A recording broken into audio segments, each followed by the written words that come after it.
Looking to learn life lessons without going through the experience? You've come to the right place. Welcome to Hidden Struggles with your host, Lady C. Hey, this is Lady C. I want to welcome you to Hidden Struggles. And in this upcoming episode, we're going to be talking a little bit about ambition and talking about this with a friend of mine. And we both have the same background coming from the Jehovah's Witness group.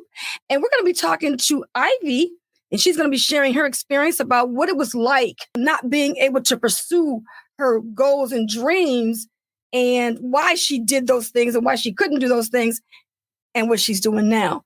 So Ivy, I want to welcome you to the platform. Thank you for having me. I'm so excited to be here. I know, 'cause we've been really planning this for a while now, and it's just I know. we have so much to talk about, and it's like it is so great to be here doing this now. So you want to kind of like share with my listening audience, a little bit about ambition and what your experience has been like in that arena. Oh my goodness. So I've always been an ambitious person. And I remember when I was a teenager and then early 20s being exposed to and around the Jehovah's Witness faith, ambition was something that you only geared or steered towards the organization itself. So you can strive for more hours in the ministry, right? You could pioneer, you could do seldom work territory, like all these things, Bethel, missionary service. But I was not allowed or encouraged, I would say, to pursue my own desires. So I didn't get baptized until like my 20s, but I wanted to go to college. So I did, but only for a year. I wanted to get my PhD in psychology. Gave up on that because it would take too much time away from the ministry. I might be learning things that were conflicting with their teachings. I wanted to do sports, didn't get to do that. My goal was to get a scholarship to college for track and field and then pursue the Olympics. Like I wanted to always be on a larger stage with my professions, with my ambitions. I saw myself as like on TV. I grew up in that Disney kid era. Nickelodeon kids, I always found that fascinating to be in front of people, to inspire hope, to fun, encourage people to live their best life, to encourage people to use their voices. I thought it would always be a good medium for me because of my personality, right? How outgoing I am. So I didn't get to do any of those things. Now, granted, I could go back and do those things, but it would take a considerable amount of effort and dedication to, let's say, get into shape to be able to qualify to compete at a national track and field competition that's a pre-qualifier for the Olympics. Like it would take a lot of time. Or for example, if I went back to try to get my PhD in psychology, I wouldn't be able to really pursue that career or benefit from it financially for at least another 10 years, right?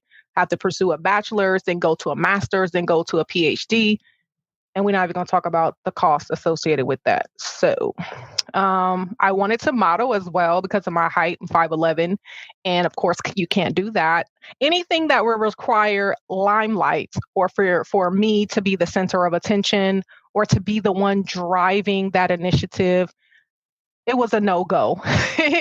You cannot have too much attention on yourself. You have to be humble. You have to put yourself last and put other people before you. Over time, of course, discouraged, especially if it runs into meeting times or it's not going to allow you to make the meetings, or if it's on the weekends and it'll take you away from service, yada, yada, yada. So there was just a lot of things that I wanted to do and wanted to explore as a creative person, obviously an ambitious person, that I constantly had to put on the back burner. Constantly had to reel myself in. I can totally relate to that because most women were in that arena and you really couldn't pursue that much in the congregation either. Oh. But, and then what made the pivot, the change? I do know that you are getting ready. You're in the process of writing a book that's going to drop on March the 6th, and it's called Sex, Love, and Fornication, which I am kind of interested in finding out what that's all about.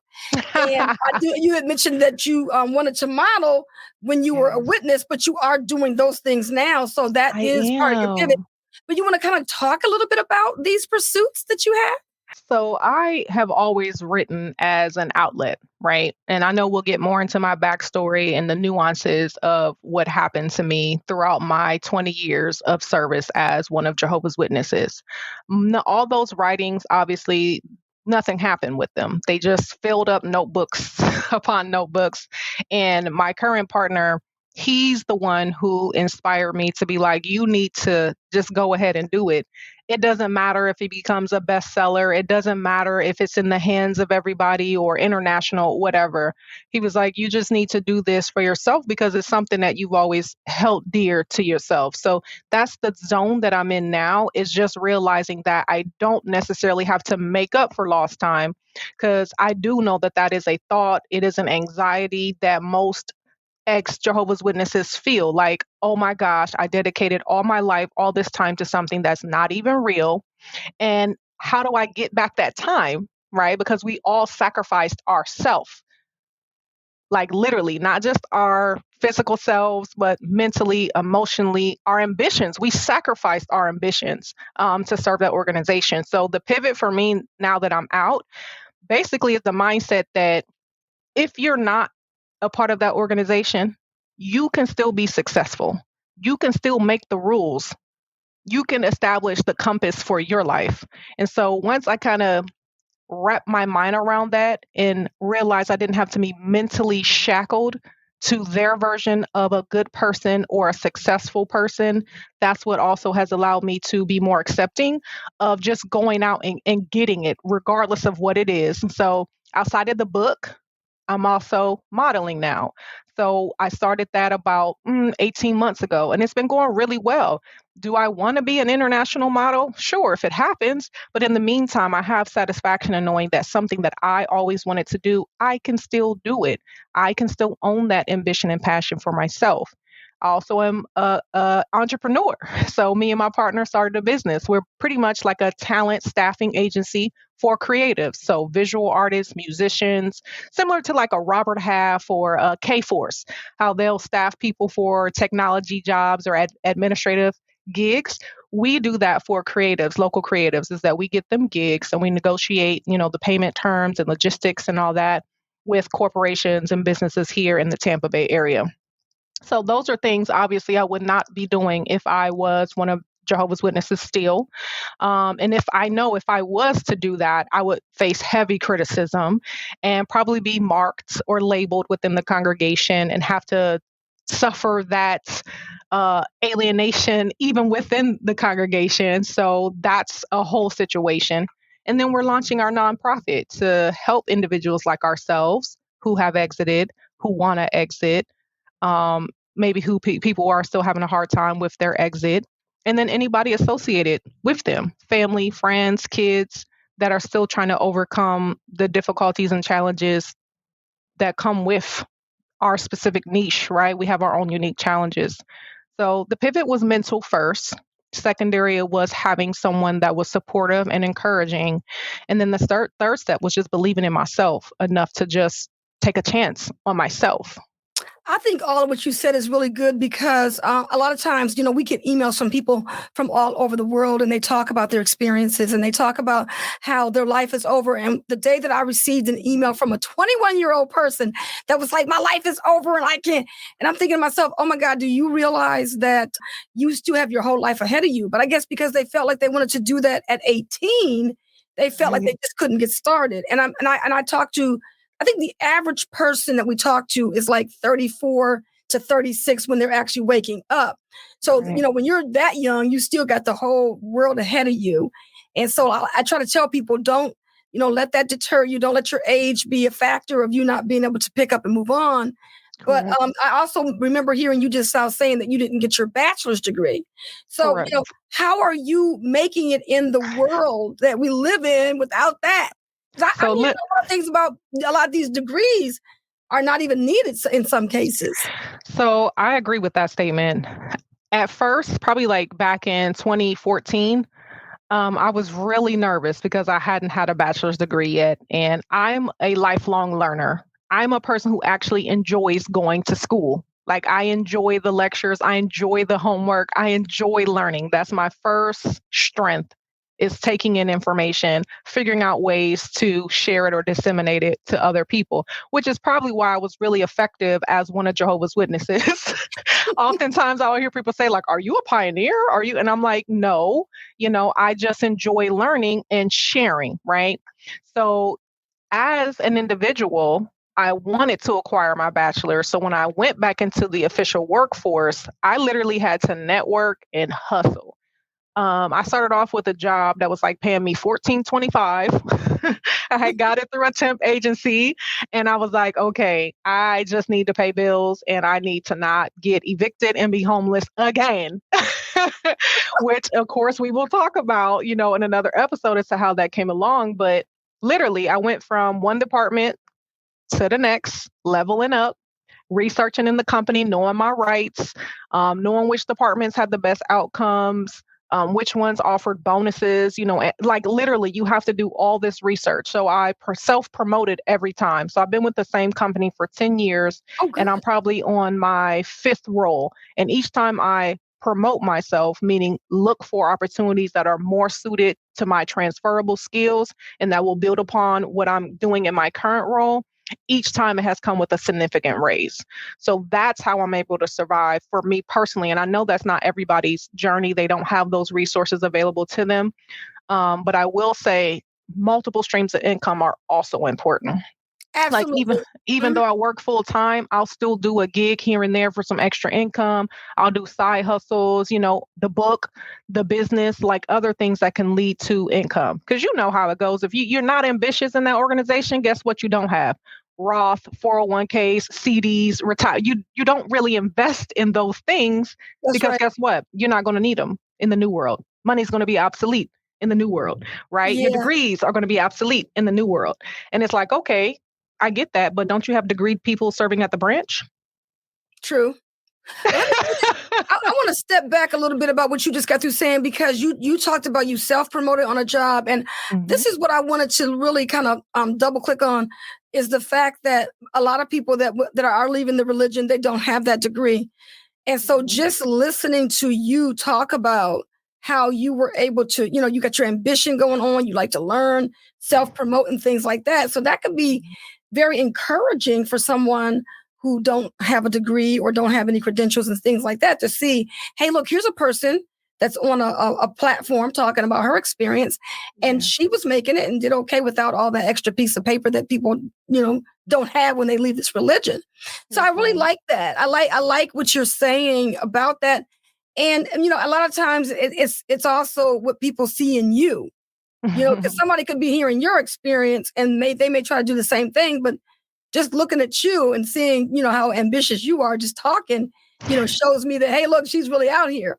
Yeah, I'm determined to be a millionaire. I'm determined to be a millionaire. Like, there's no reason with my mind, with my health, with my intelligence, with my ability to network and connect to people that I cannot be a millionaire. So, one of the practices I have now is just retraining my mind, being okay with taking a risk, because that ambition is snuffed and it doesn't get a chance to be cultivated or nourished coming out of the organization. Being ambitious can be a scary thing because you're not used to putting all of your eggs in one basket, so to speak, because you have Jehovah, you have that source you feel you're tapping into. You feel like that source is what's making you successful. You feel like it's because you're demonstrating all these fruitages of the spirit and you're a hard worker, as mentioned in Proverbs, and the ants and all the things, right? You think that's all because of the organization in Jehovah, not realizing that those things are you. All of that extra was just a guide. You are still intelligent. You're still creative. You're still a master networker. You're still articulate. You're still great at public speaking. I mean, you can go for public speaking gigs and get paid $2,000, $3,000, $5,000 just to speak for 45 minutes, if that. So think about it. All the time we spent on stage, all the time we spent talking to people in the ministry for free, you can now monopolize on that skill that you've acquired and make some actual money. We got a lot of transferable skills from the organization. I know we can't stand what they did to us and what they're doing to others. However, my advice is to still be able to appreciate what you got or what you learned from this life experience, and then flip that to your own advantage. And that's what I'm doing. That is so great. I'm so glad to hear that. And I gotta take a little step back a little bit about what you just got through saying about the transferable skills, because, when I was a Jehovah's Witness in this religion, I would say that you only get out of it what you put in it. And I don't believe that everybody was a good speaker. just because you were a Jehovah's Witness going out knocking on doors did not automatically make this person a good speaker. Because I try to tell people all the time when they say this, that's the reason why the brothers were always putting people to sleep, because there was a lot of brothers who were elders for years and they were putting people to sleep all the time on the platform. So it's like, don't keep don't keep making people think that they were good speakers just because they were going door to door. Yeah, just because you're getting airtime don't mean that. Doesn't mean that. Here's what I think about it. I feel like being a Jehovah's Witness, going out in service and going door to door, helped me overcome my fear of talking to people. Yes. It didn't necessarily give me the gift of gab, because I think I was going to always talk like I talk, because this is the voice I was born with. This is the personality that I have. So, so everybody's not going to just automatically just leave this religion and just walk in someplace and start speaking and being like the next Big Ziegler or something. It's definitely a process, right? So there's a process for everything. Absolutely. But the organization could have been a launch pad for that now that we're leaving, right? It could be a launch pad for someone getting into the hospitality industry. It could be a launch pad for someone starting their own lawn, landscaping, HVAC business. So it just depends on how deep you're trying to look and go within yourself to say, what am I naturally good at? What makes me happy? And then how can I do that now for my own benefit, right? Because we're not under obligation anymore, which some of us probably struggle with, is the fact that we now have to essentially be self-funded. We have to muster up the thing within us and counteract that whole thought process of, you need God's Spirit to do this. Right. Well, Ivy, how long, did it take you to, get on this path that you're on after leaving the organization? Well, let me see. I've been out since 2020. And I would say some of these epiphanies and just ability to accept what was happening probably took me a good 18 months. The first 18 months, I went through a variety of emotions, going back, not going back, back and forth, ping-ponging. And there were just some things that I was like, I don't think I want to sacrifice that, because I feel like it was a personal comfort, a personal decision. For example, being ambitious at my job, wanting to promote, wanting to get to those senior executive suite levels, I knew it was going to be frowned upon. And I didn't want to go through that. So that's one of the reasons why I never went back. But it did take me a good 18 months. It took me thinking like for myself, going to therapy, unlearning certain things, exploring new concepts and beliefs on my own. Like I had to do, and I'm still doing, a lot of mental and psychological heavy lifting to achieve the things that I want to achieve. But I do feel like it's worth it, because I'm investing in me. So if I don't achieve a goal, it's a learned lesson. It's going to be something that helps me get to where I'm going faster. So I don't look at obstacles as deterrents or like I'm being persecuted. That's just the ebb and flow of life. When you're determined to do something, you keep going despite the challenges or the obstacles that are presented before you. So it does take a lot of mental fortitude to push forward, to overcome that programming, to believe in yourself, to keep going. So I'm not going to lie to the audience and say like, oh, overnight, instant, sensation, like here's how it goes. No, it takes time. It's painful. You're going to shed some tears. You're going to go through a roller coaster of emotions. You're going to have your doubts. You're going to want to give up. You're going to question, why am I doing this? You may even have moments where you're like, I don't want to live because I just can't function in this world outside of the organization. Those thoughts and feelings are all normal, but I'm here to tell you that you have what it takes. You can do it. And remember to have fun while you're doing it. That's the whole thing. I feel like a lot of us were robbed of the fun of exploring and the fun of, trying to figure out who we are and what we want to do. So definitely infuse some of that fun back. Realize this is your life and you can make it whatever you want to make it, So, and I get it. Everybody doesn't have that ambition. Everybody doesn't feel that way at first.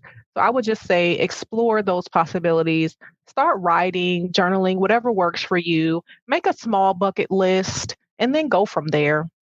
Yeah, I totally agree. And I just love your energy because, like they always say, iron sharpens iron. And if you're around people that Yes, constantly tell you, no, you can't do that, which is the environment that we came from, that's right. then any type of, interest that you ever had was squashed. So at that point, now you've got to dig yourself back up out of this, this bucket or this pail that you've been put into this box. That's Now you right. can come out and look around and say, oh, wow, there's a whole world open to me. And I That's think right. just talking to you and just sharing your experience and how you've become a whole new person after leaving kind of helps people to see that, hey, look, I can do this too. No, So I'm you just really totally glad can. that you did, come out and share that experience about, You're welcome. how you became ambitious after leaving. So anyway, so Ivy, we're going to go ahead and close out on this discussion right now because in the next episode, we're going to be talking a little bit about how you became a Jehovah's Witness before coming to this part of your life. All right. Exactly. That All right. sounds great. So we're gonna see y'all on the next episode. Oh, please do come back because it's gonna be juicy. Thanks so much for listening to Hidden Struggles with your host, Lady C. This program was sponsored by Critical Thinkers, online at hiddenstruggle.com. Feel free to send an email to info@hiddenstruggle.com, and we'll catch you next time on Hidden Struggles. The views and opinions of our guests do not necessarily reflect the opinions of Critical Thinkers.